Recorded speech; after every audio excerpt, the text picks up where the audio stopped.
네, 반갑습니다. 지난번에 너무 발음이 잘 안 들렸다는 제 구강 구조의 문제로 인해서 그런 불만이 많으셨다고 해서 여기 지금 건축 사무실에서 상당한 거리를 두고 저는만 마스크를 좀 벗는 걸로 그렇게 얘기를 했습니다. 시작을 바로 할게요. 지난번에 그 들으신 분들이 아마 다수일 것 같고 그래서 좀 쭉 이어나가는 그 개념으로 가도록 할게요. 네. 네, 화면 보이시죠? 네.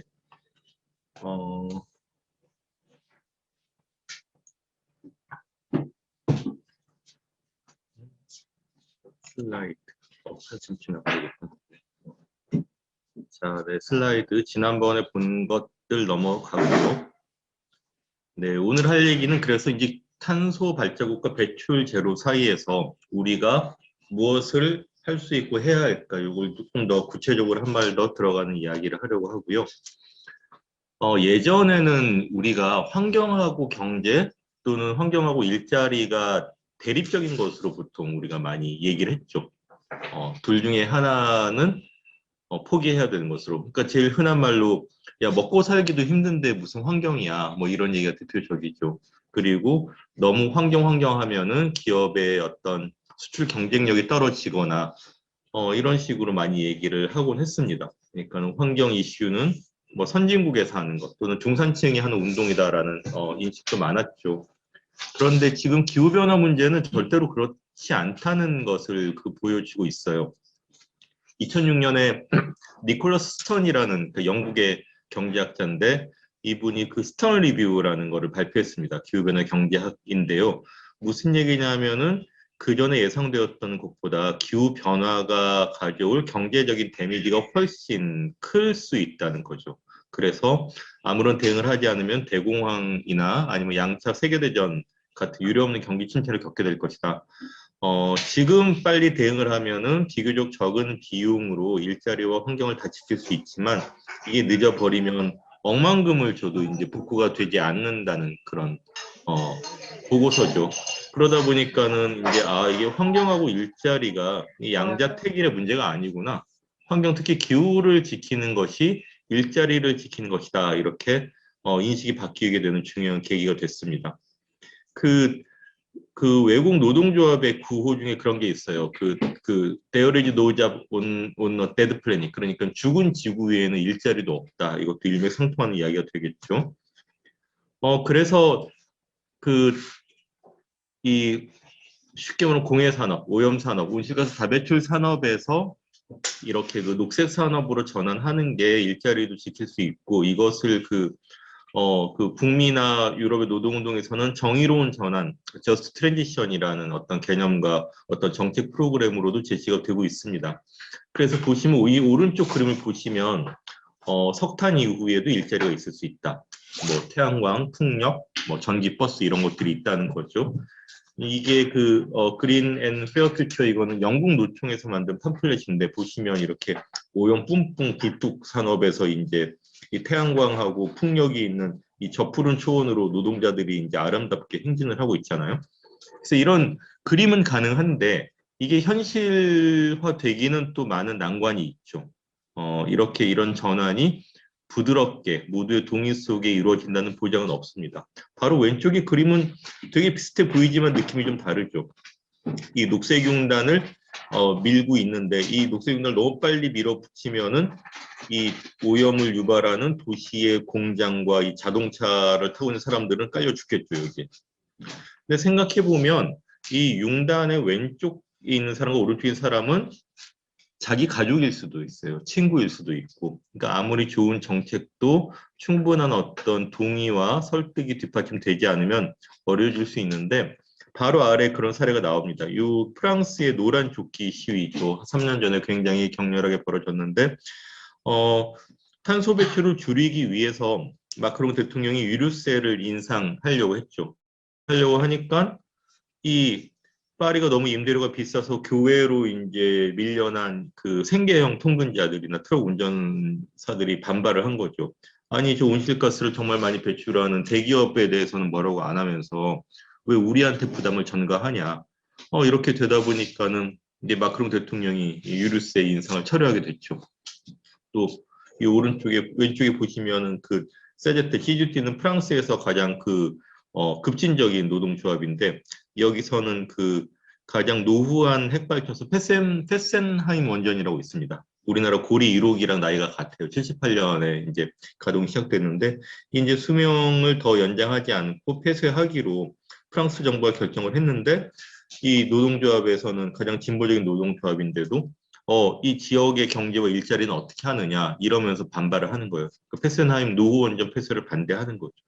그러면은 이 핵발전소나 이 유류 그 화석연료를 이용하던 운전자들의 생계를 어떻게 그러면은 어떤 보전하거나 지역 사회에 지원을 할 것인가라는 면밀한 어떤 프로그램 제정도 필요하고 그 다음에 사람들을 안심할 수 있도록 같이 합의도 하고 설득하는 그런 노력이 있어야 되는 게 훨씬 되게 쉬운 일이 아닌 거죠.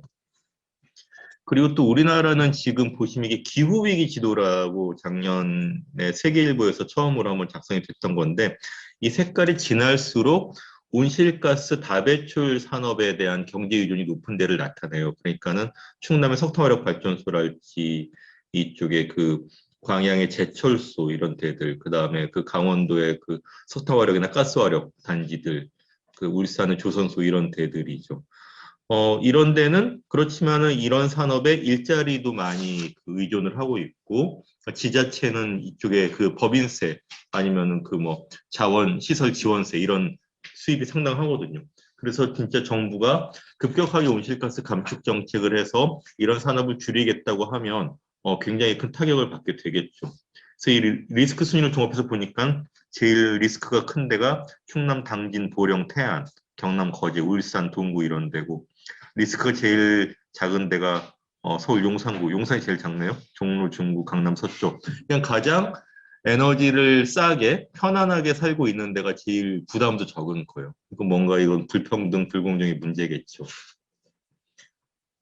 그래서 지금 우리나라가 이 온실가스 감축하고 다배출 산업을 녹색 경제로 전환을 하려면은 사실 넘어야 될, 많은 해결을 해야 될 숙제들이 있어요. 이렇게 충남의 밀집한 석탄화력 발전소를 어떻게 가스 발전소 재생에너지로 바꿀 거냐.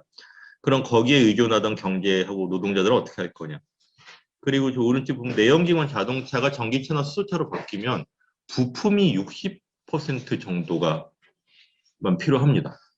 그러면은 그러니까 엔진하고 트랜스미션, 이 파워트레인이라고 하는 그 배기관 이런 부품은 다 필요 없어지거든요. 그러면은 이 주로 이 모듈을 공급하는 협력업체들의 일자리인데 이게 점점 필요 없어지겠죠.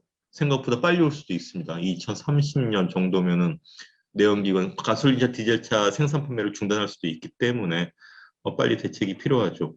그리고 이 아래 보면 조선소인데요. 조선소에서 영국이나 독일에서는 풍력 터빈을 많이 조립하고 있어요. 왜냐하면 이 골리앗 크레인으로 무거운 그 터빈하고 이 타워를 끌어올려서 특수 용접하고 설치하는 게 이 도크에서 가능하거든요. 그래서 우리나라가 지금 중소조선소가 몇 년째 힘들다고 하는데 이런 데들이 풍력 터빈을 할 가능성은 있습니다. 근데 문제는 우리나라의 풍력 발전, 해상 풍력 여건이 좋은 데는 신안 군산 앞바다랑 경주, 울산 이쪽 앞바다거든요.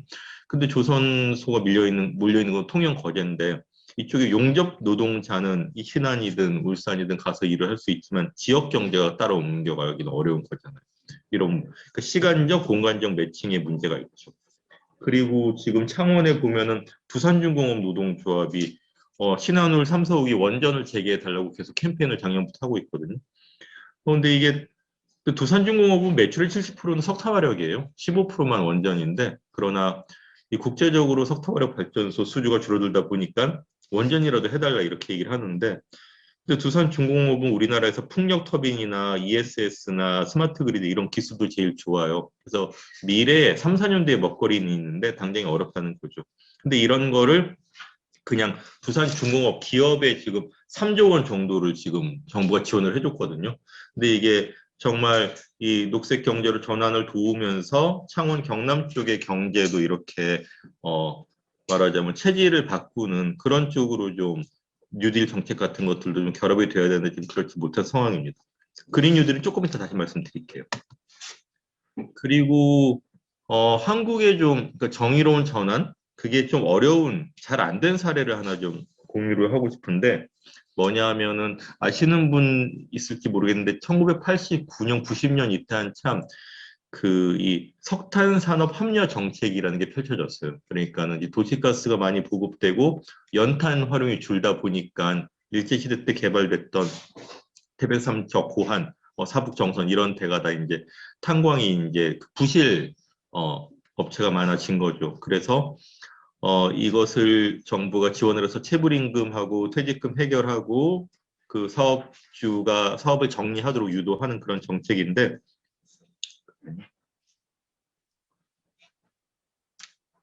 이게 정부가 예상했던 것보다 더 빨리 진행이 되다 보니까 이 지역 경제가 반에 반토막이 나는 거죠. 그래서 이때 사람들이 고민을 했는데 이때 87년 노동자 대투쟁으로 여기도 이 지역도 그 탄광의 민주노조가 생기고 이렇게 지역의 그 기독교 공동체 운동 하던 목사님하고 얘기를 해서 대체 산업 유치 운동을 한 겁니다. 그래서 카지노랑 리조트를 하자고 제안을 했죠. 그런데 이때 환경단체들은 동의를 안 했어요. 왜냐하면 1등급 산림으로 훼손하면서 리조트를 하냐. 그 다음에 사행성 산업, 도박 산업을 하려고 하냐. 근데 이 운동 주체들은 답답한 거죠. 아니, 그 여기 사정이 어떤지도 모르고 서울에서 그런 얘기를 하고 있냐. 그래서 계속 이제 대화를 나눴습니다. 나누다 보니까는 이제 좀 이견이 좁혀져서 산림 훼손을 최소화하면서 리조트를 하고 그다음에 카지노까지 하게 됐죠. 근데 결과가 썩 좋았던 건 아니에요. 왜냐하면 계속 그 리조트가 사계절 기능이 부족해서 고용 불안은 계속되고 있고, 그 다음에 이 그 카지노 때문에 이게 도박 중독이랄지 많은 부작용이 생기고 있죠. 그래서 이때 운동을 그 폐광 지역 지원 특별법 운동을 주도했던 목사님은 아무리 그때 우리가 급했어도 카지노 말고 다른 거를 했어야 되는 게 아닌가라고 후회도 하신다고 합니다. 그런데 그때는 정의로운 전환이라는 개념도 몰랐고 우리나라가 뭐 전노협이 있기는 했지만 이런 어떤 정책 수단을 시민사회랑 같이 나눌 수 있는 그런 어떤 경험이나 이런 게 많이 부족했던 것이죠. 근데 앞으로 기후위기가 이제 가속화 될수록 산업이나 업종이나 공장이나 지역 경제가 전환해야 될 그런 경우가 훨씬 많아질 겁니다. 그럴 때 우리가 어떻게 이렇게 태백과 정선에 이렇게 어떤 전철을 되풀이하지 않고 다른 길을 찾을 수 있을지 이런 좀 고민이 필요하겠죠.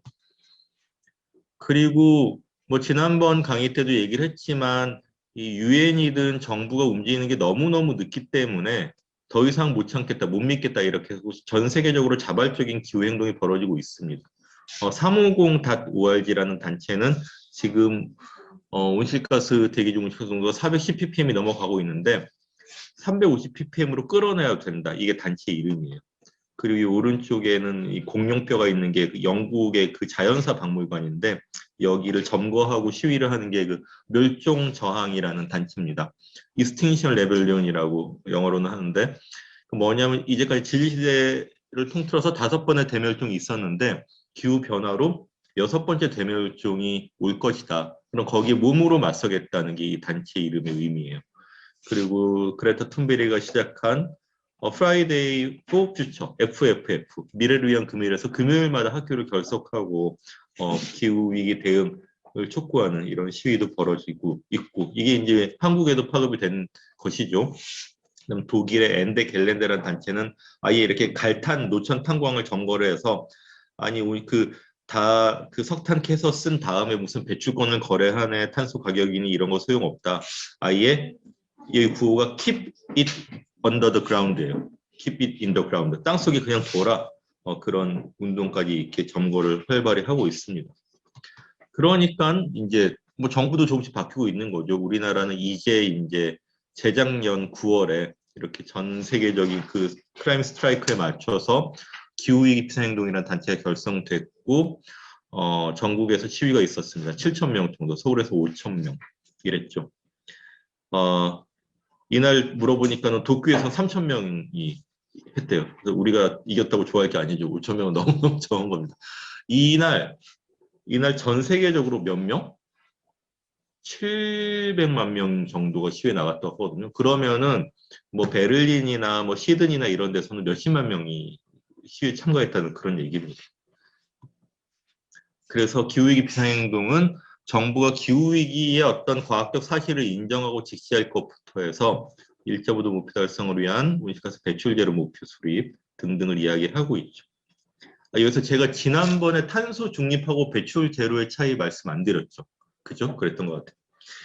이게 미묘하지만 중요한 차이가 있어요. 뭐냐 하면은 탄소 중립이라는 거는 온실가스 배출의 양과 그걸 흡수하는 양이 또이또이가 돼갖고 결과적으로 제로가 되는 게 탄소 중립이거든요. 그래서 IPCC나 지금의 그 문재인 정부도 탄소 중립, 카본 뉴트럴리티라는 용어를 쓰고 있어요. 근데 이게 약간 좀 구린 면이 있습니다. 왜냐하면 이거는 화석연료 사용이 0으로 되기 어렵다는 현실적인 가정하에 그러면은 공기 중에서 탄소를 포집해서 저장을 한다든지 핵융합을 한다든지 뭐 그 인공적인 탄소 흡수원을 만든다든지 아직까지 개발이나 검증이 되지 않은 기술이 언젠가 나올 것이다까지 전제를 하는 것이거든요. 그래서 2050년까지 탄소 중립을 하겠다는 건데 근데 냉정하게 보면은 그런 기술은 뭐 언제 어떻게 될지 알 수가 없는 거잖아요. 근데 배출 제로라는 거는 그런 거 따지지 말고 화석연료 연소 자체를 제로로 하라는 거예요.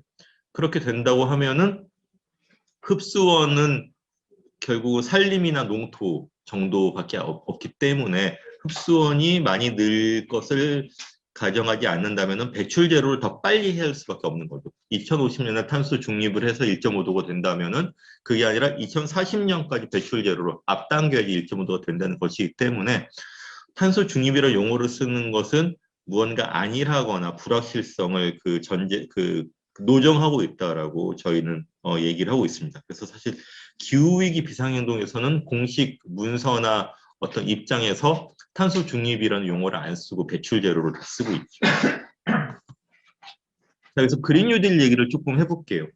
그래서 지금 뉴딜이라는 것은 아시겠지만 대공황 때 프랭클린 루즈벨트 대통령이 그 국가 재정으로 경기를 부양하는 그런 사업을 한 거잖아요. 그래서 그때 뭐 댐이랄지 철도랄지 이런 사업들을 많이 하고 물론 또 사회 불평등을 해소하기 위해서 사회보험을 강화하고 노동조합의 그 어떤 대화 이런 것들을 해갖고 조직을 돕고 이런 거가 같이 됐어요. 근데 왜 이랬냐면 미국은 그전에는 국가 정책, 국책 사업이라는 게 없었어요.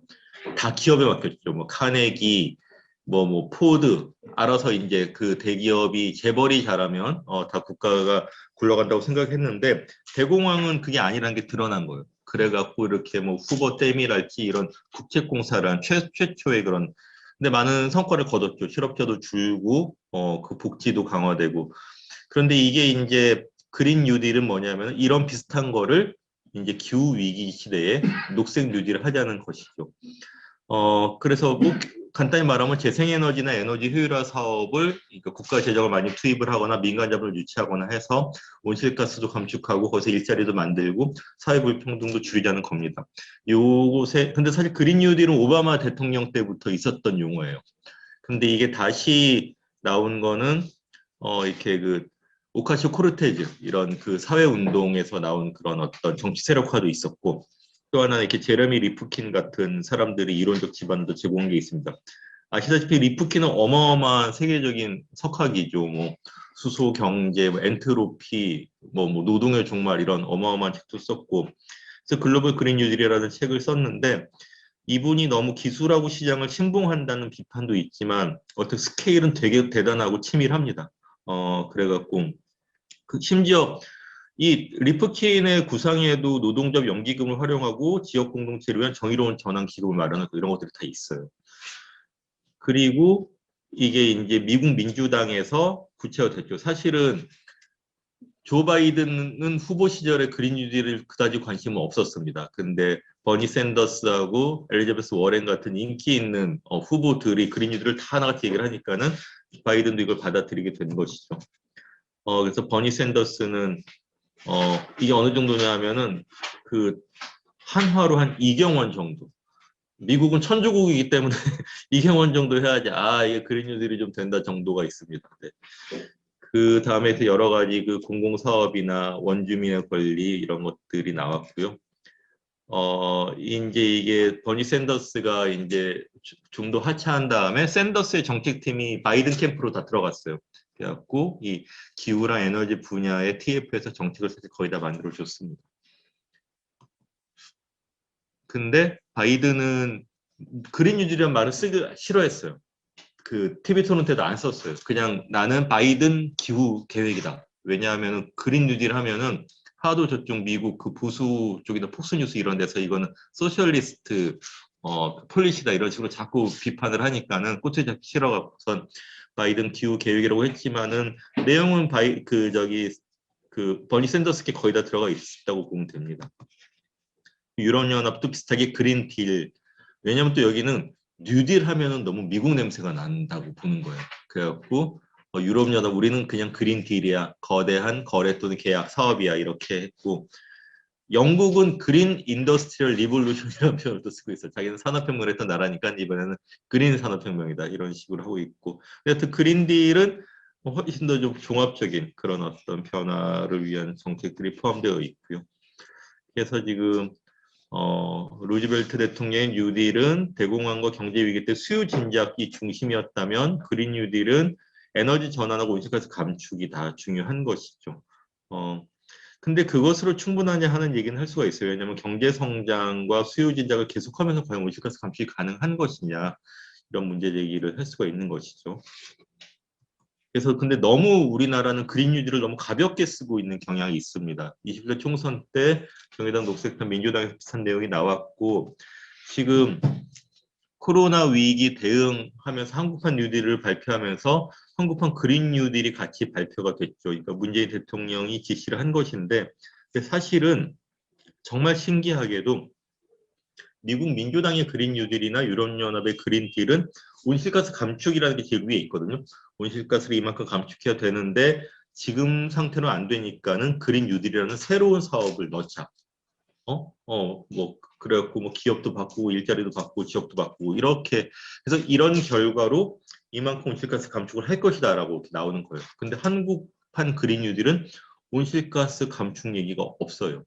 온실가스 감축도 하지만 이 그린 뉴딜 사업을 어떻게 하면 얼만큼 온실가스가 줄어든다는 계산이 없습니다. 말도 안 되는 사실 일인 거예요. 대표적으로 제일 많이 한국판 그린 뉴딜에서 제일 많이 예산이 들어가는 게 전기차, 수소차 보급 확대거든요. 해왔던 건데 좀 더 많이 하겠다는 건데 근데 잘 생각해 보면 전기차, 수소차가 늘어난다고 온실가스가 줄어들지 않습니다. 더 늘어나요, 당분간은. 왜냐하면 우리나라는 재생에너지에서 생산되는 전기가 5%밖에 안 돼요, 사실은 아직은.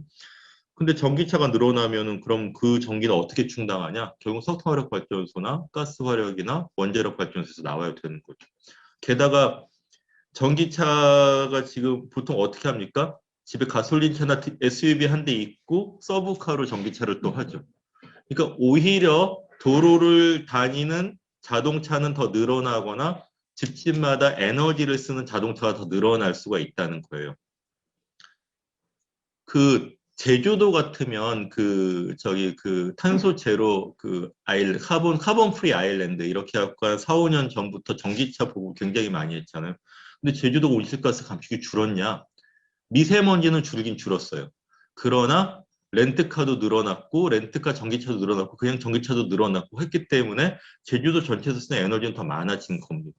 그러니까 착시 효과인 거죠. 그래갖고 기존의 가솔차 디젤차를 줄이거나 도로 교통량 자체를 줄이는 그런 정책이 같이 강구되지 않으면 사실은 이런 거는 앞뒤가 안 맞는 그런 정책이 되는 것인데 지금 한국판 그린 뉴딜은 그런 것들이 사실 굉장히 많습니다. 그래서 지금 1.5도 목표 달성을 위해서 2050 탄소 중립 발표는 했는데 어떻게 하면 그게 된다는 게 그린 뉴딜로 잘 없고 그리고 신기술 개발하고 기업 지원 중심의 성장 정책에 다분히 치중되어 있고 그리고 국민과 사회에 대한 메시지가 미약한 게 제일 중요한 것 같아요. 2050년 탄소 중립이란 게 얼마나 어마어마한 일인지 그러니까 제가 간단히 숫자로 말씀드렸지만은 매년 7% 정도씩 온실가스를 줄여야 되는데 그러면은 작년하고 올해처럼 코로나 상황이 계속 되든지 그래서 경기 위축이 되든지 아니면은 IMF 구제금융 때 온실가스 배출이 14% 줄었으니까 IMF 구제금융 타격의 절반 정도의 타격을 계속 맞든지 아니면 뭔가 정말 비상한 수를 내야 되고 그렇다면 전기요금을 인상하든지 뭐 여러 가지 국민들, 기업과 노동자, 시민 모두가 힘들 수 있는 그러나 노동자, 시민이 먼저 힘들거나 혼자 힘들거나 더 힘들면 당연히 안 되겠죠. 정치권이나 뭐 이른바 뭐 사회 지도층들도 솔선수범하고 여하튼 뭐 그런 것들 그런 엄청난 일이라는 메시지가 전달이 돼야 되는데 지금 정부에서 나오는 메시지는 탈원전, 탈석탄 해도 전기요금 인상 없을 겁니다. 저희 임기 중에는. 그런 얘기 먼저 하고 있고 산업계에는 부담이 없을 겁니다. 탄소세는 천천히 얘기를 해갖고 충분한 설득 합의를 통해서 하겠습니다. 언제 하겠다는 게 없어요. 어려운 것들은 다 차기 정부로 미루는 거죠. 그런 메시지가 미약한 게 굉장히 문제인 것 같고 코로나 사태가 아니었으면 온실가스 배출도 안 줄었을 거라고 생각합니다. 그래서 이런 것들이 걱정되는 것은 한국은 이제 4월 재보궐 끝나면 이제 대선 국면으로 들어갈 거 아니에요. 그러면은 온실가스 감축 선언 뭐 이런 것들은 다 뒷전으로 밀려가고 다시 이제 당장 표를 얻을 수 있는 것만 막 하고 정치권이 이렇게 쏠려가면은 2050 탄소 중립한 것도 다 까먹고 다음 정부 때 리부팅을 하겠죠. 뭐 하기로 했었더라? 뭐가 안 됐더라? 이렇게 하면은 근데 그동안 온실가스 배출도 늘어나고 있고 한국은 더욱 기후 악당 국가가 되어 있겠죠. 근데 이런 상황입니다. 그래서 지금 한국판 그린 뉴딜을 정말 그린인지 새로운지 딜이라고 불릴 수 있는 큰 사업이나 계약이 있는지 가다지 의구스러운 상황이라는 것이고 제 얘기가 좀 뭔가 불만이거나 잘못했다는 정부 관계자나 이런 분이 있으면 저를 명예훼손으로 걸어주셔도 감사하겠습니다. 저번 법원에 가서도 자세한 얘기를 하고 싶어요. 그래서 지금 문 대통령이 한국판 그린 뉴딜을 발표하고 며칠 있다가 워싱턴 포스트였나요? 예, 여기에 그 광고가 실렸어요. 350 ORG랑 뭐 해외의 그 해외 환경 단체들이 동남아시아의 석탄화력 발전소 투자를 한국이 계속하면서 무슨 그린 뉴딜입니까? 이렇게 얘기를 하는 거죠. 그래갖고 지금 요 그래프에서 보면은 우리나라는 지금 회색처럼 계속 이제 지금 정책대로 되면 온실가스 배출이 늘어날 것이고 그러나 파리 협정의 약속을 지키거나 아니면 1.5도로 하려면 훨씬 더 주황색 정도로 배출 감축이 필요합니다. 그래갖고 기후기피사 행동이 정의로운 그린 뉴딜로서의 내용을 제안하는 것들이 있고요. 핵심 과제를 이렇게 제시를 하고 있습니다. 그린 뉴딜을 정말 잘하는 그린 뉴딜은 어느 정도일까 해서 많이 소개되는 게 파리의 사례인데요. 파리 안네 이달고 시장이 작년에 재선이 됐는데 그때 이제 선거 캠프에서 나온 파리를 위한 이 선언이라는 내용이 이렇습니다. 파리 전역에 자동차 운행 속도를 30km로 제한을 하고 큰 건설 프로젝트 백지화하고 숲을 조성하고 도시 전체를 정원으로 디지털 광고판 퇴출. 이거 왜 그럴 것 같으세요? 디지털 광고에서 제일 많이 나오는 거는 대부분 온실가스를 제일 많이 배출하는 광고들입니다. 생각을 해보세요. 우리나라 디지털 광고 뭐 나오나? 자동차, 부동산, 가전제품 이런 것들이죠. 그리고 에어비앤비 주택을 사들여 저렴한 공공임대. 사실 파리는 뒤에 나오겠구나. 그런 거. 근데 파리 시민의 식량주권 확보 이거 되게 재미있고도 중요해요. 지역 농산물, 옥상 농장, 대안적 가축 사육, 공공급식, 채식식단 이런 것들을 지원하겠다는 거죠.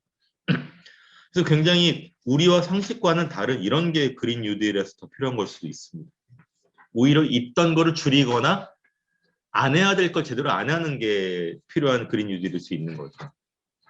그래서 여러분 혹시 기억하시는 분들이 있을지 모르겠는데 9년 전에 벌써 9년 전에 팔당 두물머리에서 4대강 사업 때문에 이 유기농 단지들 다 내쫓고 강변 도로랑 자전거 길 만든다고 할 때 마지막으로 내 농가가 남아서 저항을 했는데 이때 많은 사람들이 가서 지원을 했죠. 천막 치고 같이 농성을 했는데 이때 나온 구호가 공사 말고 농사, 발전 말고 밭전이었어요. 저는 이 구호를 그때 가서 처음 듣고 와 이거 무지 잘 지었네 이런 생각을 했는데 이 싸움은 결국은 이제 진 셈이긴 한데 근데 저는 문득문득 이 구호가 생각나더라고요.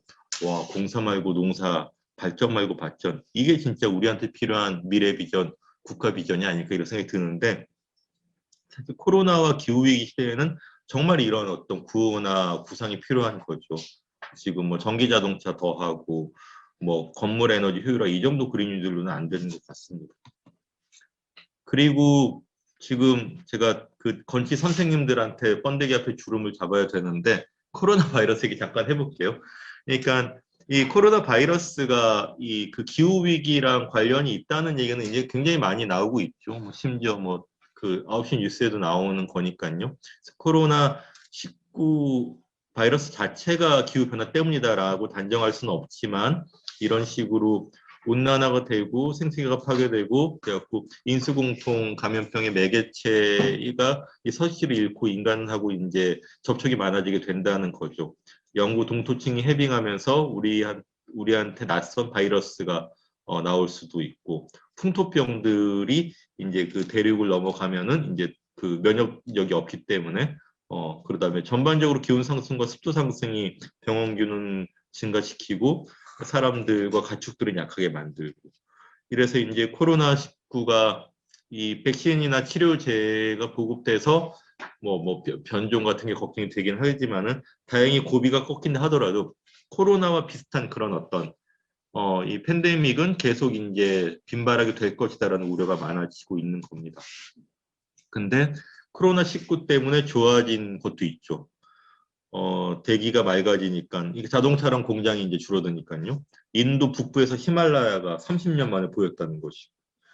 이제 중국 한차 락다운이 됐을 때 중국하고 한국 자체가 다 질소 그 아산화질소 배출이 확실히 줄어들었다는 겁니다.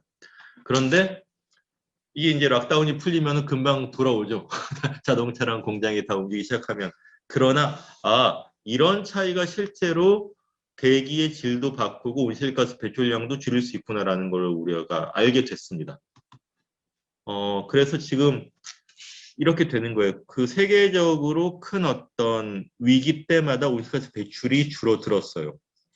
사실 이전에 1918년쯤에 스페인 독감 때 약간 줄어들었다 또 늘어났고 대공황 때 2차 대전 끝날 때 2차 대전 끝나고서는 온실가스 배출량이 안정적으로 구조적으로 증가를 하죠. 그건 당연한 게 이제 서구에서부터 모든 집에서 이제 냉장고, 세탁기, 텔레비전, 승용차를 다 갖게 됐으니까 그리고 그걸 생산하는 공장들도 많아졌기 때문에 그랬던 것이고요. 석유 위기 때도 줄었다가 늘었고 그 베를린 장벽 붕괴 때 2007년 금융위기 다 그랬다는 겁니다. 그리고 코로나19 때 지금 이렇게 한 6, 7% 정도 줄어드는데 문제는 이게 1.5도로 가려면은 녹색선처럼 지속적으로 계속 줄어들어야 되는 거죠. 근데 지금 많은 전문가들은 이 코로나19로 줄어든 건 구조적으로 줄어든 게 아니라 리허설 정도다. 연습 한번 해본 것 정도다. 다시 그 코로나 이후에 경기 진작 정책을 우리나라도 그렇고 계속 이제 펴고 있기 때문에 그럼 다시 온실가스 배출이 늘어나면은 계속 이렇게 다시 주황색이나 빨간색 선처럼 올라갈 수 있을 거라는 거죠. 그리고 보시면 교통하고 제조 쪽에서는 코로나19 영향이 큰데 이 전력, 그다음에 건물, 토지 이용 이런 쪽은 영향이 별로 없는 거예요. 그래서 구조적으로 줄기는 아직 어렵다라는 게 있어요. 또 하나 이런 것도 있어요. 이 락다운 기간 동안 뉴욕은 온실가스 배출량이 10% 줄었고 파리는 72%가 줄었어요. 이게 왜 이런 차이가 생기냐 하면은 락다운을 하더라도 이 행정구역 안에서 돌아가는 가스 석탄화력 발전소가 많으면 별로 안 줄겠죠. 근데 특히 파리는 관광객이 없어지다 보니까 이렇게 72%까지 줄어들었다는 거예요. 그러니까 확실히 에어비앤비를 사들여서 공공임대로 하고 이렇게 할 만한 거죠. 사실 파리 시민이나 이 로마 시민 중에는 관광객 없어져서 너무 좋다 이런 분들도 많다 그래요. 조용하고 그렇다고. 어쨌든 이래서 이 온실가스 배출과 이 우리의 활동, 코로나 사이의 상관관계를 엿볼 수 있는 것이고 반면에 코로나 때문에 일회용 폐기물이 어마어마하게 생겨나고 있는 거죠. 네. 그 다음에 이렇게 교통량이 줄어들 수도 있지만 거리두기 또는 드라이브 스루 검진 이런 것 때문에 오히려 승용차 이용이 늘어날 수도 있습니다. 항공 이용은 확실히 줄어들었죠. 예, 이거는 특히 국제선 항공은 엄청나게 줄어들었고 이게 과연 이 바로 이제 회복이 될 것인지 아니면 그 하키킥 곡선이라고 이렇게 천천히 회복이 될 것이라는 전망이 훨씬 많은 상황입니다. 그래서 또 하나는 이 역설적인데 코로나19와 기후위기가 관련이 되게 있고 온실가스 배출도 변하기 때문에 이게 정말 코로나뿐만 아니라 기후위기를 같이 대비를 하고 정책을 해야겠구나라는 인식도 올라가지만 다른 한편으로는 뭐 하루에 뭐 몇백 명, 몇천 명이 죽거나 막 그냥 확진자가 생기는데 기후 얘기는 천천히 하자. 너무 지금 급하다 코로나 때문에 이런 분위기도 있는 거죠. 그래서 지금 원래 작년 11월에 영국 글래스고우에서 26차 당사국 그 기후변화 당사국 총회가 예정되어 있었는데 코로나 때문에 1년이 연기가 됐습니다. 이 파리 협정 이 체계 그 발표되는 제일 중요한 특히 바이든 당선될 때 회의에서 중요했는데 자꾸 뒤로 밀리는 그런 문제들이 있는 거죠. 그래서 여기 보면 의사 선생님들 두 분이 이 코로나만 지나가면 우리는 다시 행복해질 수 없지 않을까라고 하는데 코로나 뒤에는 아직 눈에 보이지 않는 더 큰 기후 위기 물결이 이제 오는 거죠. 그래갖고 이 영화 패러디프스를 보면은 코비드19 뒤에 경제 위기가 오고 있고 그 뒤에 기후 변화라는 커다란 잎이 보이는 그런 상황에 우리가 있습니다. 그래서 제가 이 그림을 많이 보여드리는데요. 녹색 성장하고 그린 뉴딜은 좀 비슷한 걸 수도 있잖아요. 심지어 뭐 청와대 관계자도 기자가 녹색 성장하고 그린 뉴딜은 어떻게 다릅니까? 하고 물었더니 녹색 성장에서 약간 좀 뭐 넣고 빼고 하는 것이라고 보시면 됩니다. 이렇게 답변을 했다는 거예요. 그런데 그러면 정말 곤란한 거죠. 그린 뉴딜조차도 아닌 것인데 그런데 사실 녹색 성장은 많은 소비와 높은 노동 생산성도 유지하면서 환경도 살리자 이런 것이었잖아요. 근데 잘 안 됐죠. 4대강 사업을 해서 안 된 게 아니라 과연 생산과 소비를 계속 많이 하면서 에너지 효율이나 뭐 이런 것들을 담보할 수 있느냐 말이 좀 안 되는 거죠. 그래서 녹색 성장과 그린 뉴딜과 탈성장 사이에는 교집합도 있지만 여집합도 있습니다. 그래서 뭐 말 잘하는 정치인 중에는 저는 녹색 성장 그린 뉴딜 다 탈성장도 다 좋은 거죠. 다 좋아합니다. 다 잘할 수 있습니다. 이렇게 얘기를 하겠지만 그러나 진지한 사람이라면은 뭔가 여집합이 있다. 뭔가 포기를 하거나 선택을 해야 될 문제가 있다라고 얘기를 해야겠죠. 오른쪽은 도넛 경제학이라는 책에 나오는 그림이에요. 케이트 레이워스라는 경제학자가 쓴 책인데 우리가 예전에 배운 경제학 시간에 보면은 중요한 그래프가 두 개가 있죠. 하나는 매년 3, 4%씩 GDP가 성장해야지 모든 게 그러면 그래야지 일자리도 생기고 세금을 걷어서 복지도 할 수 있고 심지어 그렇게 돈이 있어야 그걸로 환경도 보호할 수 있다. 이게 이제 꾸준한 3, 4% 성장이 필요하다는 논리였고 근데 국민 소득 한 2, 3만 불 되면은 그렇게 안 되거든요. 그러니까 경제가 이제 성숙 단계에 접어들면 거의 제로 성장 또는 마이너스 성장이 되죠. 유럽은 이미 그랬고 일본도 그렇고 일본이 못해서 그런 게 아니라 우리나라도 그렇게 갈 수밖에 없습니다. 근데 그럼에도 불구하고 3, 4% 경제 성장을 못하면 무능한 정부가 되고 다음 선거에서는 선택받지 못할 정부가 되죠. 아직도 우리나라는. 그리고 또 하나 우리가 알고 있는 그래프는 이런 그래프 그렇죠. 수요 곡선, 공급 곡선. 그래서 그게 일치하는 균형 가격이 보이지 않는 손으로 움직여서 시장이 모든 것을 이제 해결할 거라. 이게 두 가지 제일 중요한 그래프였는데 이 도넛 경제학의 그림은 그게 아니라는 것을 보여주고 있어요. 이 도넛의 안쪽 꼬리는 이것보다 적으면 그러니까 이게 충족 안 되면 인간의 존엄성을 지킬 수가 없습니다. 어느 정도의 물 공급, 식량, 보건, 교육, 소득과 일자리, 평화, 민주주의, 성평등, 주거, 네트워크, 에너지 이런 게 다 필요한 거죠. 근데 대부분의 선진국들, 한국을 포함해서는 굉장히 국민의 일부 사각지대를 제외하고는 대체로 보장이 됩니다. 근데 어려운 재산수들은 물론 많이 있죠. 그런데 이 도넛의 바깥 꼬리는 이걸 넘어서면 생태계 균형이 깨져서 모두가 위험해지는 점점 더 위험해질 수 있는 그런 어떤 과학적 지표들이죠. 거기 당연히 기후변화가 대표적이고 해양산성화, 질소화인 축적, 담수고갈, 생물종 다양성, 오존층 파괴 이런 것들이 있습니다. 과학자들도 이게 어느 정도 영향이 있을지 아직 알아가는 중인 거죠. 그래서 그렇다면 우리가 균형을 찾아가는 안전하고 정의로운 세계를 지속하려면 계속적인 어떤 성장이나 소비 이런 게 아니라 이 도넛의 면적을 지키는 그런 경제의 기준, 정책 이런 것들이 필요한 거죠. 굉장히 단순한 그림인데 굉장히 설득력이 있는 그림이고 경제 패러다임이 이렇게 좀 바뀌어도 되겠다는 생각이 들어요. 자, 이제 1시간 안에 끝나네. 자, 이제 우리가 뭘 어떻게 할 수 있을까 좀 얘기를 해볼게요. 보통은 이런 강의를 하면은 제일 많이 나오는 질문이 그러면은 우리 집이나 생활 공간에서 개인적으로 어떤 실천을 할 수 있는지를 알려주세요라고 질문이 제일 많이 나오거든요. 근데 저는 그런 질문 받으면 일부러 얘기 안 했습니다라고 답변을 해요. 왜냐하면 너무 그런데 몰두하시면 안 됩니다. 여러분, 그 종이컵 대신 텀블러를 갖고 다니고 에코백을 쓰면서 그 비닐, 플라스틱을 줄이는 거는 굉장히 좋은 중요한 의미는 실천이에요. 그러나 그것을 한다고 해서 국가 온실가스 배출량은 의미 있게 절대로 줄어들지 않습니다.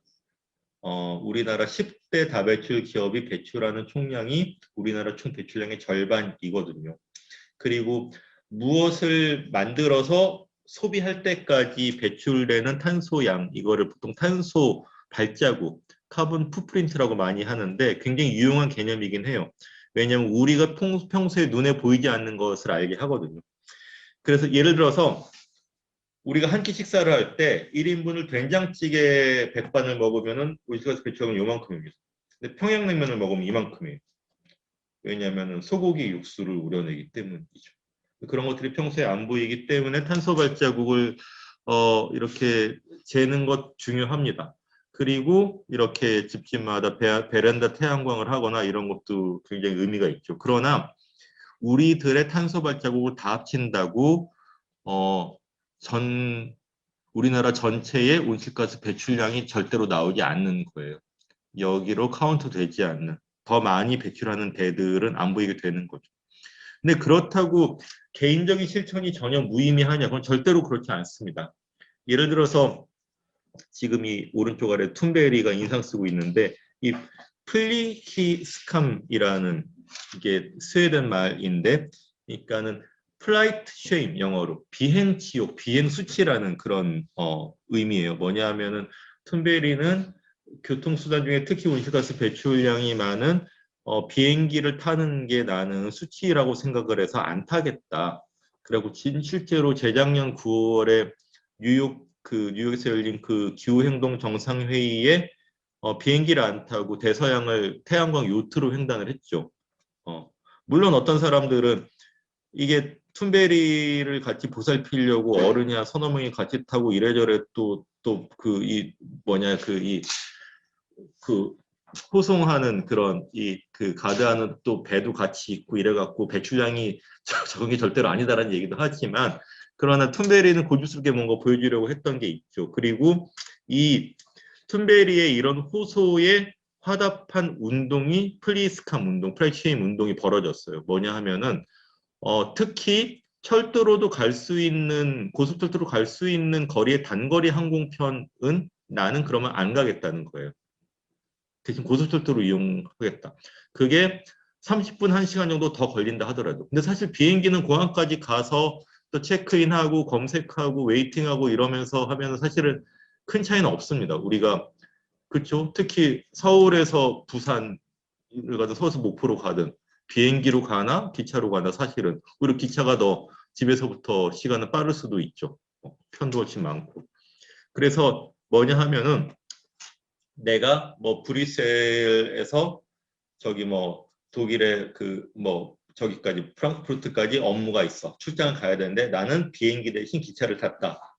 이 프라이쉐임 때문에. 그러면서 딱 자기가 기차역에서 인증샷 찍고 인스타에 올리는 거예요.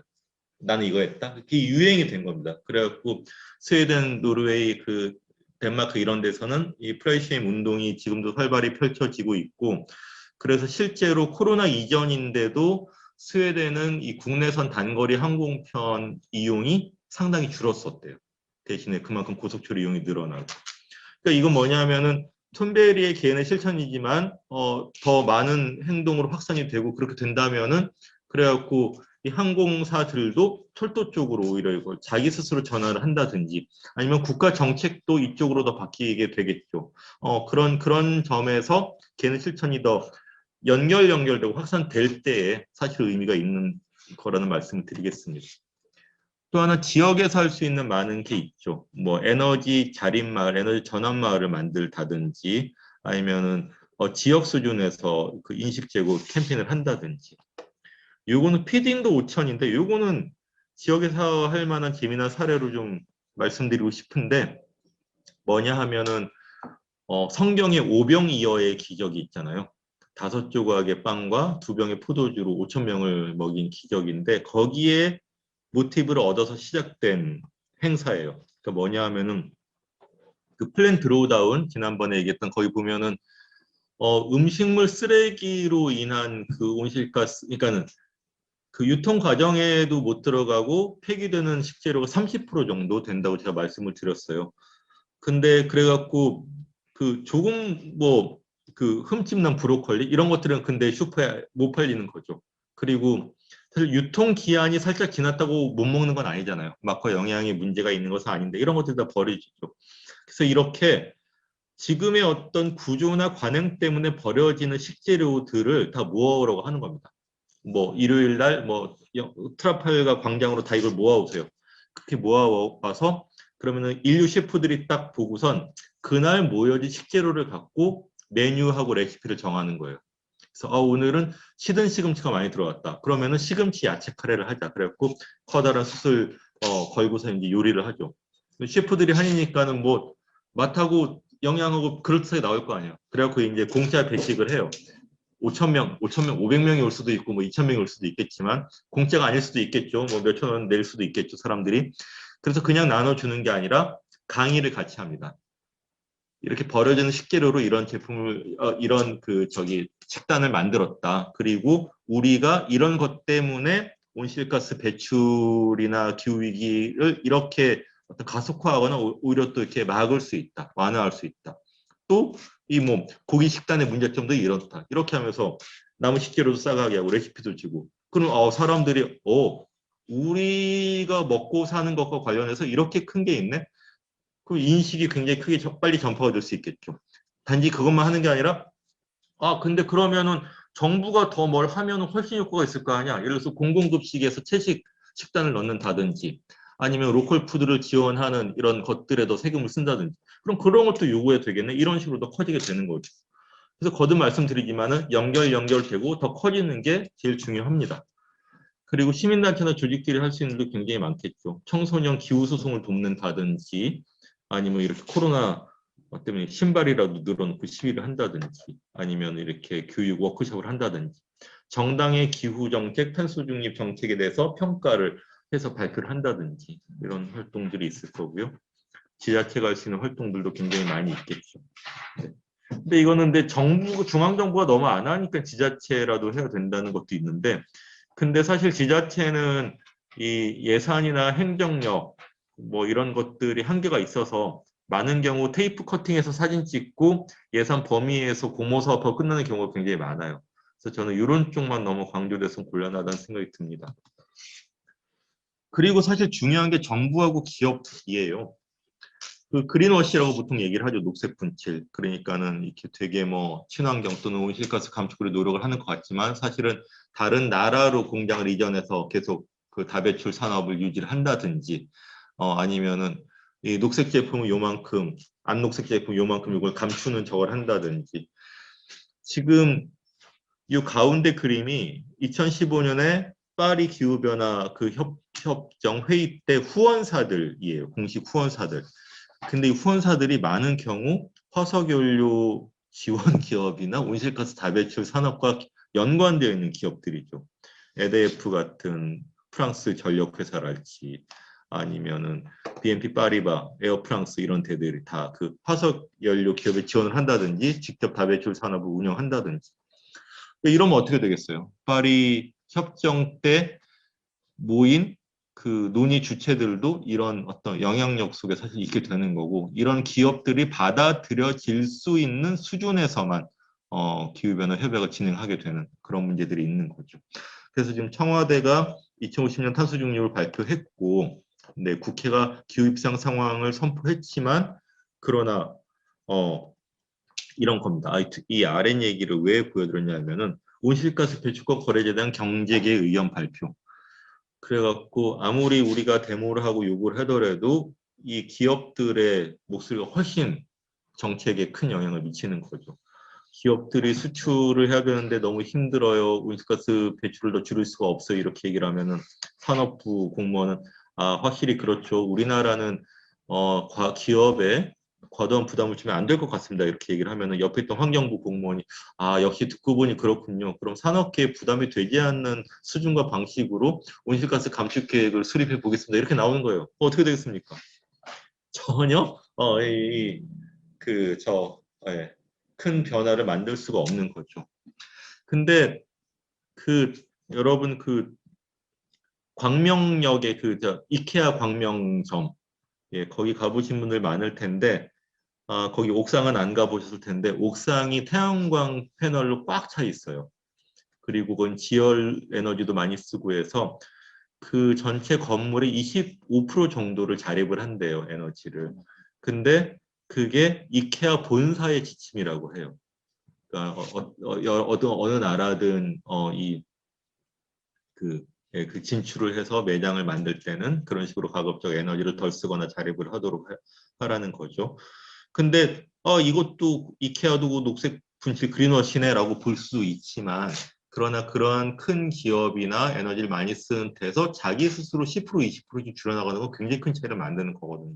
그게 또 사람들한테 신호가 되고, 또 그런 점에서는 사실 뭐 스웨덴 정부도 열심히 하고 있지만 이런 기업들도 좀 다른 그런 우리나라 기업과 좀 다른 그런 것도 보여주고 있는 거죠.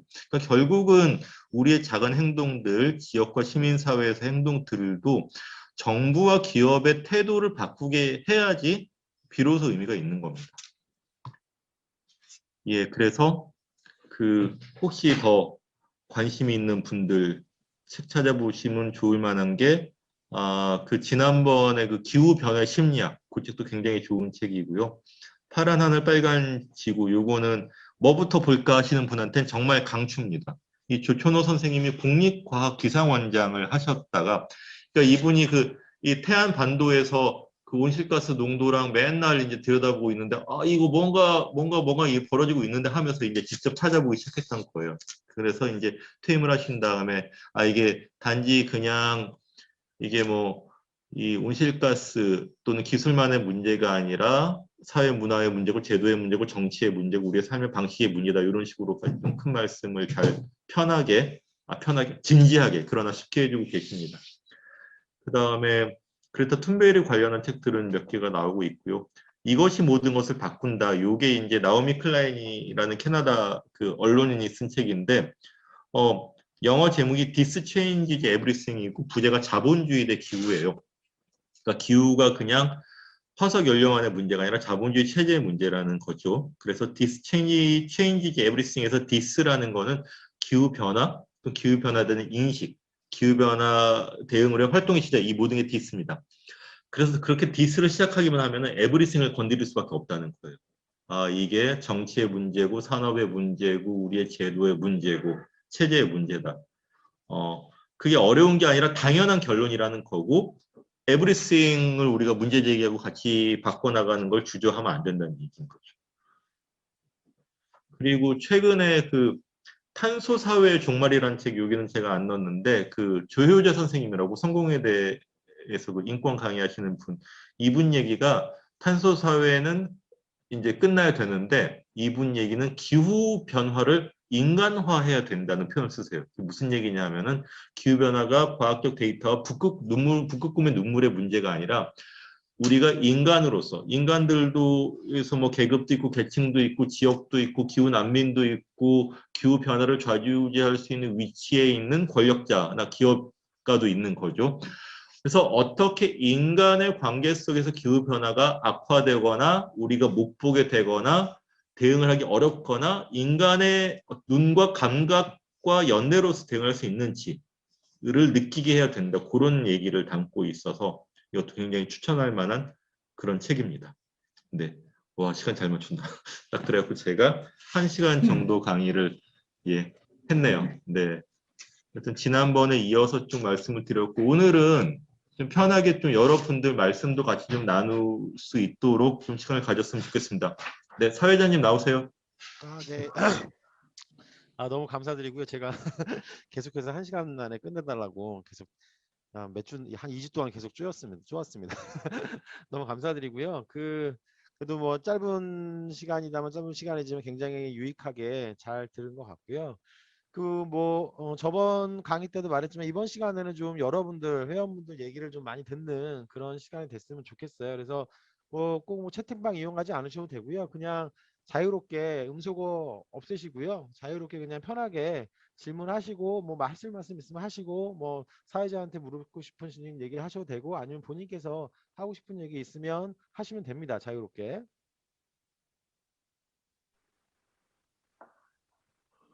없으신가요?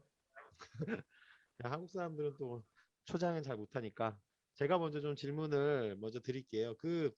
사실 이거 저번 주말에 저희 건치 카톡방에서 좀 많이 나왔던 얘기인데 이게 좀 제가 질문을 잘 맞게 드리는 건지 잘 모르겠는데 만약에 틀리게 질문했으면 주변 지적을 좀 해주시고요. 이제 최근에 이제 가덕도 신공항 문제가 있잖아요. 그래서 이제 이거에 대해서 좀 생각을 여쭤보고 싶어요. 그러니까 이 가덕도 신공항 자체가 환경 오염을 일으킨 주범이다. 그러니까 반대한다라는 측이 있는 반면에 좀 동남권 개발이 좀 필수적이고 동남권 개발을 하게 되면 지역 분권도 되고 또 오히려 또 인천공항의 수요가 분산되니까 차 타고 인천공항 가는 사람도 없으니까 오히려 장기적으로 이제 환경에도 뭐 이렇게 나쁜 일은 아니다라고 그래서 그리고 이제 이 가덕도 신공항 안 하면 뭐 지금 어떻게 할 거냐 김해공항 문제가 많은데 이렇게 좀 논의들이 있거든요. 이런 문제들에 대해서 좀 어떻게 생각하는지 좀 여쭤보고 싶습니다. 이거 1시간 얘기해도 돼요? 근데 안 됩니다. 모든 문제에 대해서 사람들이 어떤 선입견도 있고 정보의 제약도 있을 거예요. 저도 그런데 근데 저도 뭐 편견을 개인적인 어떤 편향이 없을 수 없다는 전제에서 좀 생각나는 걸 말씀을 드리면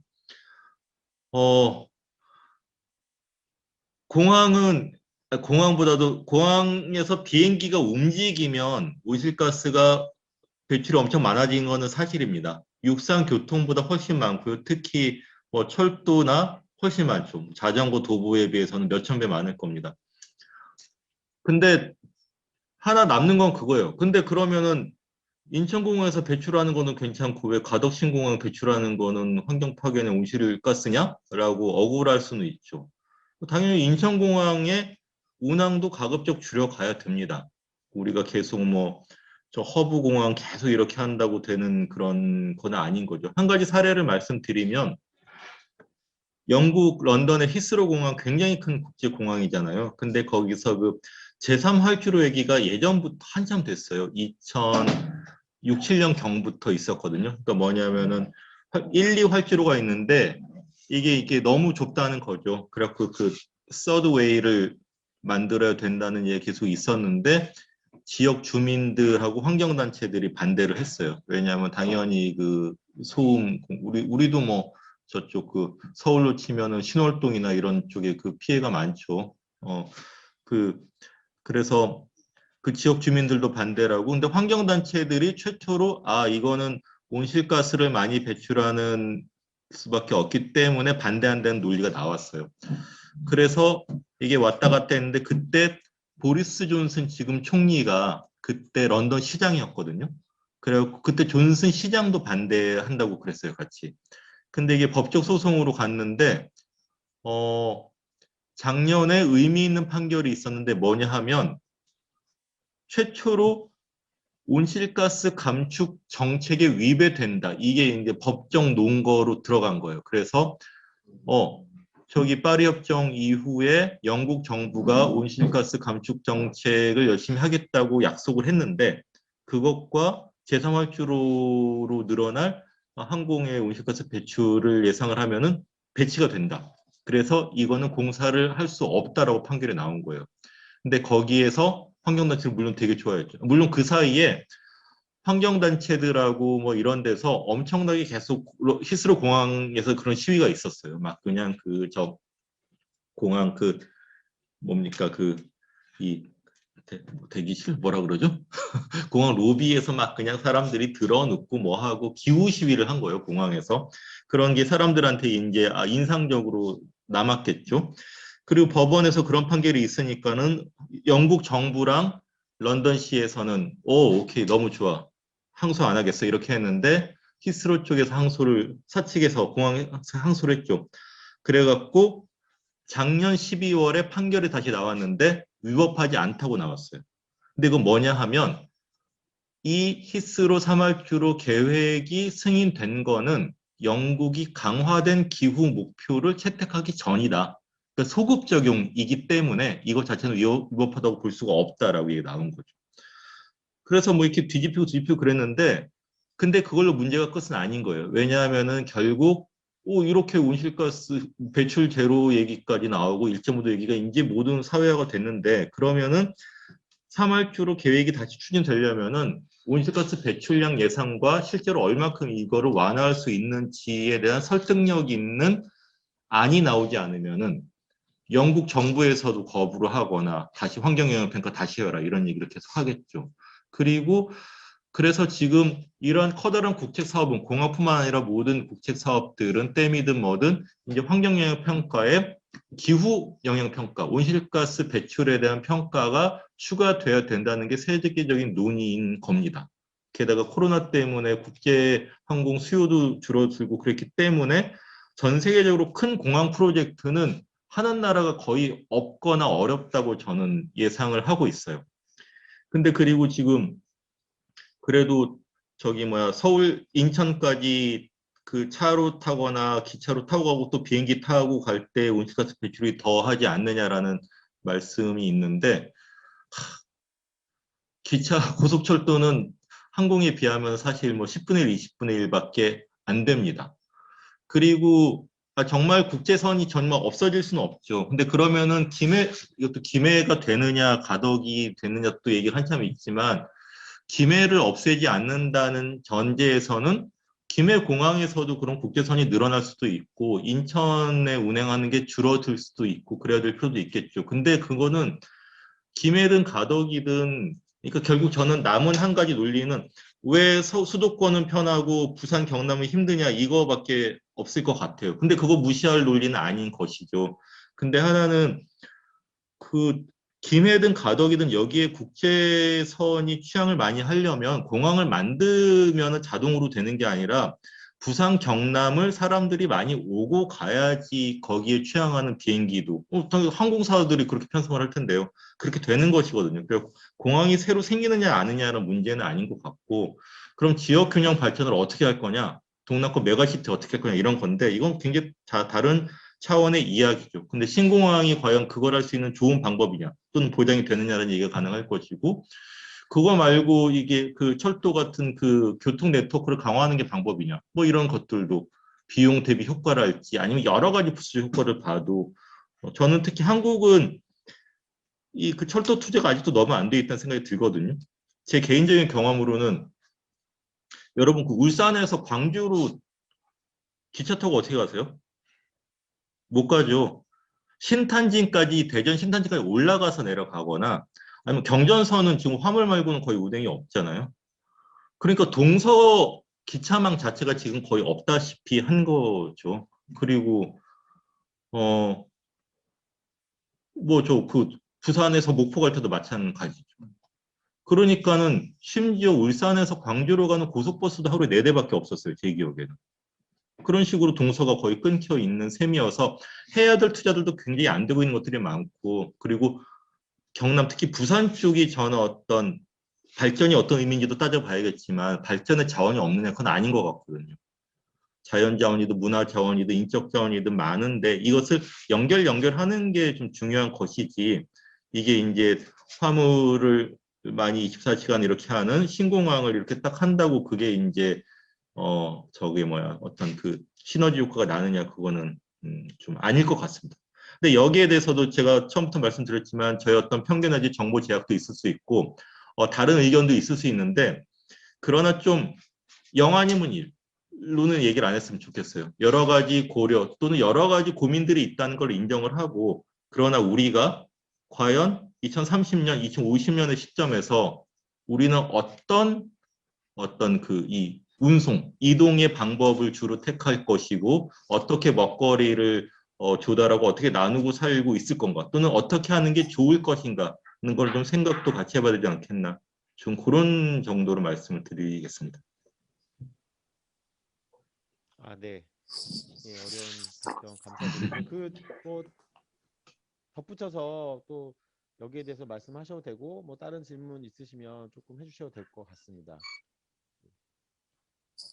네, 그 관련해서 제가 그 질문 하나 하겠습니다. 뭐 비슷한 이야기일 수도 있는데 뭐 또 다른 이야기일 수도 있다는 생각도 드는데 그 미국의 그 바이든 행정부가 탄소 국경 조정세 뭐 오늘 그 신문에 보니까 있던데 이제 그게 이제 뭐 물건이 들어올 때 환경을 이제 생각하지 않으면 이제 그만한 뭐 세금을 붙여서 들어오겠다.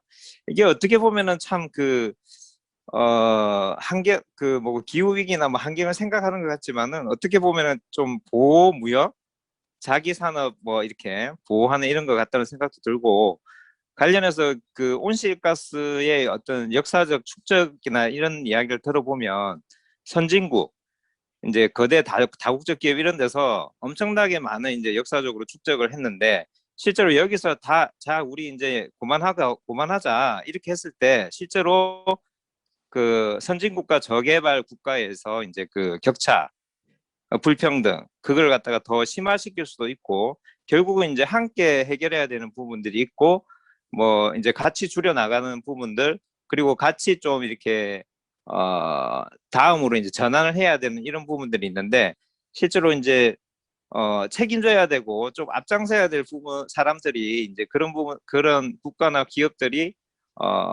실제로 그렇게 하고 있느냐 이제 그런 부분들이 실제로 많은 영향을 끼칠 것 같아요.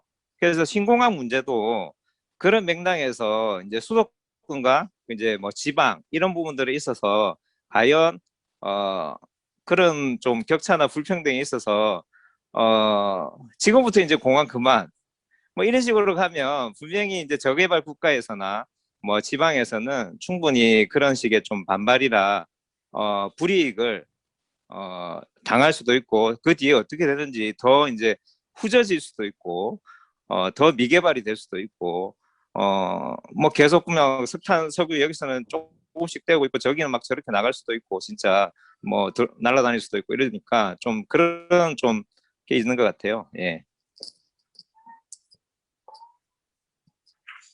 이게 굉장히 이제 얘기거리가 이제 한없이 커지는 거예요. 에브리싱입니다.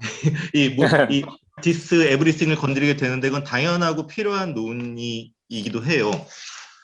그래서 이제 선진국이 후진국한테 또는 이게 그 중심 도시가 지방 도시한테 사다리 걷어차기 하는 네. 것일 수도 있죠. 그리고 지금 남반구의 개발의 권리 이런 얘기도 계속 되고 있습니다. 왜냐하면은 온실가스의 역사적인 누적적 책임은 다 식민지를 많이 개척해서 선진국들이고 이제 중국하고 인도 이런 나라들은 좀 먹고 살아 보려고 하는데 뭐 공장 짓지 마라, 발전소 짓지 마라, 뭐 공항 짓지 마라 이러면 되느냐 이런 얘기. 그다음에 또 실제로 중남이나 아프리카 나라들은 이 도넛 경작의 안쪽 동그라미도 아직 보장이 안 돼서 그 정도는 물적인 축적이 필요한데 아니냐 이런 논리들은 많아요. 근데 그건 다 맞는 얘기입니다. 그래서 기후 정의 또는 기후 평등을 얘기할 때도 이 제3세계의 발전 권리의 보장은 굉장히 중시를 할 수밖에 없습니다. 그러나 선진국이 오염물질을 배출하거나 환경을 파괴하면서 발전했던 그런 경로가 유일한 경로냐?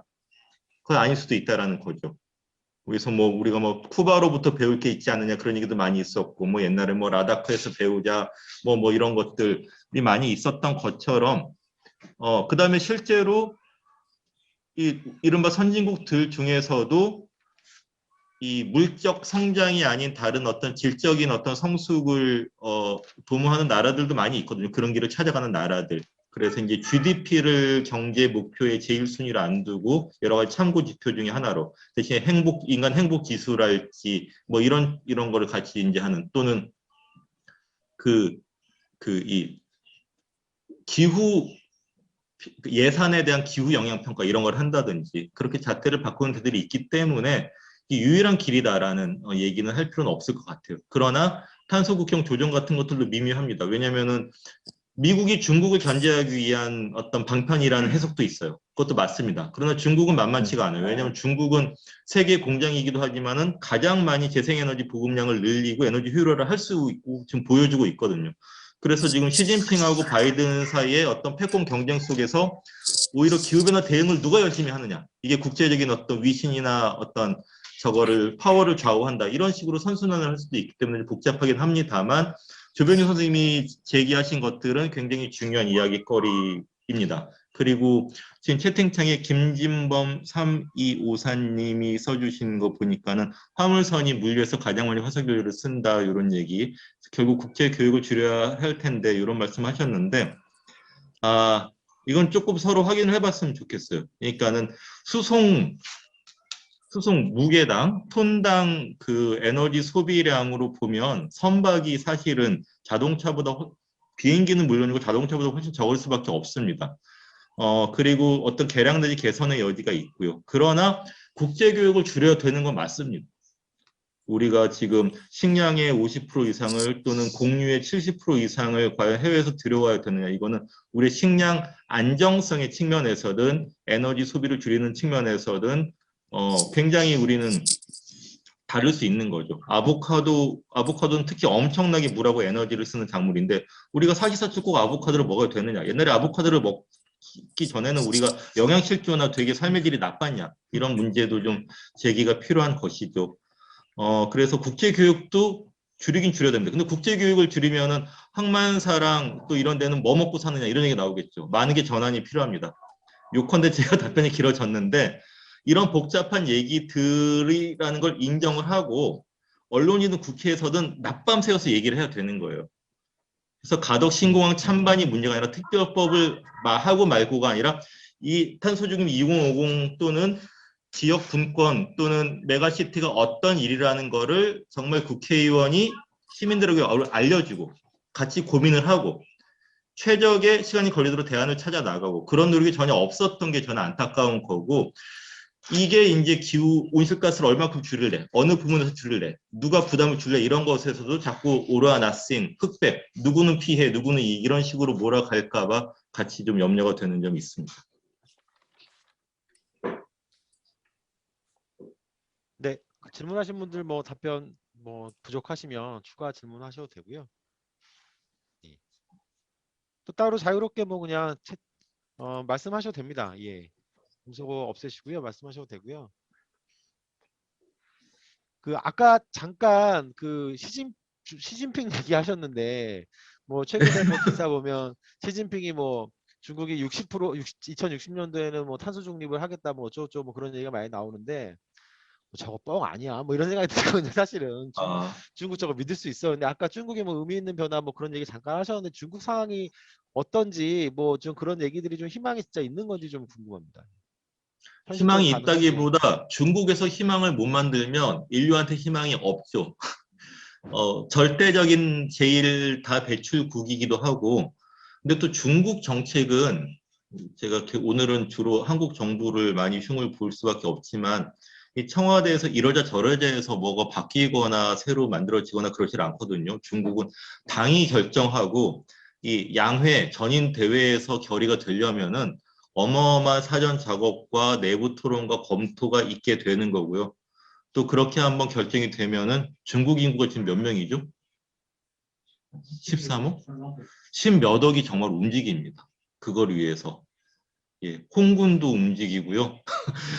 지역의 공산당 조직이 다 같이 움직이고 성과를 보고를 해야 되고 점검을 해야 되고 안 그러면은 문책을 받게 되거든요.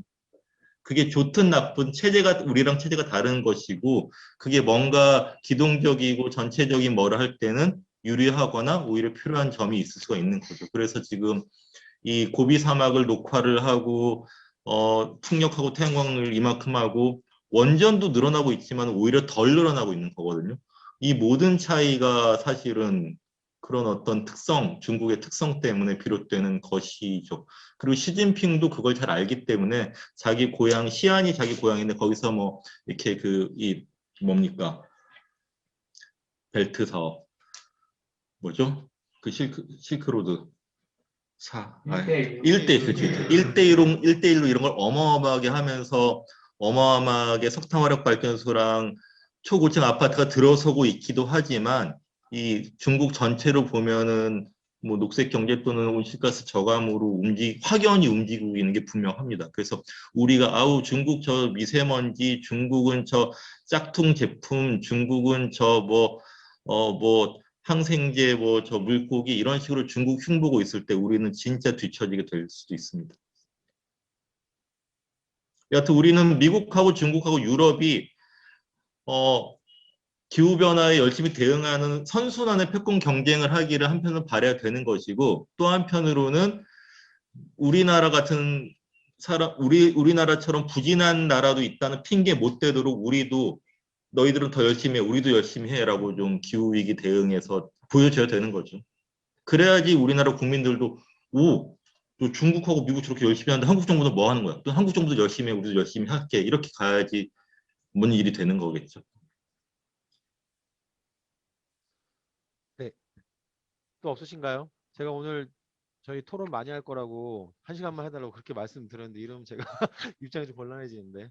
여기서 그럼 제가 건치 선생님 들으니까 오늘 강의 때 얘기는 안 넣었는데 저는 기후위기 대응이라는 게 모든 시민으로서 할 수 있는 어떤 소양 또는 어떤 어느 정당 기후위기를 열심히 얘기하는 정당에 투표할 건가 이런 것도 있지만 건치 선생님으로서 사실 건치 선생님은 저는 지식도 있고 역량도 있고 영향력도 있다고 생각을 해요. 치과 의사가 아닌 국민들이 가장 무서워하고 존경하는 게 치과 선생님이잖아요. 자기의 생사 여탈권을 이제 딱 그 병원에 가면 쥐고 있고 나를 얼만큼 아프게 할 수도 있고 덜 아프게 할 수도 있고. 근데 지금 미국 보면은 간호사 노조가 기후변화 대응을 굉장히 열심히 하고 있어요. 근데 왜냐하면은 이 분들은 허리케인 카트리나가 이렇게 왔을 때 겪은 거예요. 공공의료도 빈약한 미국에서 단전 단수가 되고 병원 시스템이 붕괴가 되고 환자들은 특히 가난한 사람 유색인종들이 밀려오는데 근데 기후위기 때문에 허리케인은 빈발하게 되는 거니까요. 그래서 이게 기후위기는 보건의 위기고 우리 시스템의 위기구나. 그래갖고 내부 교육부터 해서 이제 더 좋고 많은 공공의료가 필요하다. 기후변화 대응 의료 인력이 필요하다. 이런 입법 활동도 하고 캠페인도 하고 그렇게 많이 호응을 얻고 있다고 저는 알고 있어요. 그래서 지금 가장 이 생태계 파괴나 기후 위기를 이렇게 문득문득 느낄 수 있는 의료인으로서 또는 의료 활동가로서 또 의사 선생님이 진작에 무슨 얘기를 하면 우리는 정말 들을 것 같거든요. 저만 해도 그렇기 때문에 그런 어떤 뭐 선한 인플루언스 이런 쪽으로 좀 많은 어떤 고민과 구상을 해보실 수 있지 않을까. 질문은 안 받았지만 그런 생각이 듭니다.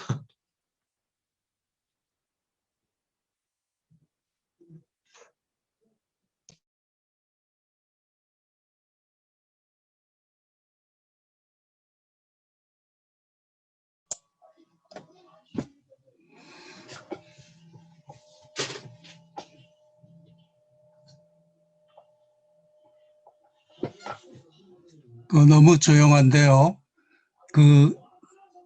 김현우 강사님의 말씀을 듣고서 제가 우리나라에 그런 의료인 단체가 있다는 것을 소개해 드리려고 했는데 괜찮겠습니까? 네, 괜찮습니다. 예, 잘 들리십니까? 네.